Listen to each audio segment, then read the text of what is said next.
Winter season and అందులోనూ మాకు కంటిన్యూస్గా 3 డేస్ నుంచి వర్షం పడుతుంది. సో ఇట్లాంటి క్లైమేట్లో వేడివేడిగా చికెన్ వండుకొని తింటే ఆ ఫీలే వేరు.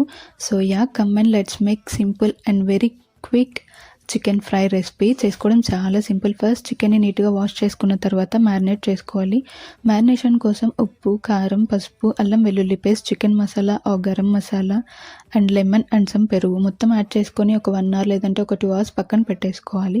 ఇప్పుడు ఒక ప్యాన్ తీసుకొని దాంట్లోకి ఆయిల్, హోల్ గరం మసాలా, జీలకర్ర యాడ్ చేసుకున్న తర్వాత ఆనియన్, పచ్చిమిర్చి, కరివేపాకు మొత్తం ఫ్రై చేసేసుకొని మనం మ్యారినేట్ చేసుకున్న చికెన్ యాడ్ చేసుకొని కొంచెం సేపు టాస్ చేసుకున్న తర్వాత దాంట్లోకి కొంచెం టమాటా యాడ్ చేసుకోవాలి. సో స్లో ఫ్లేమ్లో పెట్టుకొని మంచిగా కుక్ చేసుకుంటే ఈజీగా అయిపోతుంది. టేస్ట్ చాలా బాగుంటుంది. మీరు కావాలంటే లాస్ట్లో కొంచెం గరం మసాలా యాడ్ చేసుకోవచ్చు. అండ్ మొత్తం నీట్గా ఫ్రై అయిన తర్వాత కొత్తిమీర వేసుకొని తింటే టేస్ట్ చాలా బాగుంటుంది. డెఫినెట్లీ ట్రై చేయండి. వీడియో నచ్చితే సబ్స్క్రైబ్ చేసుకోండి.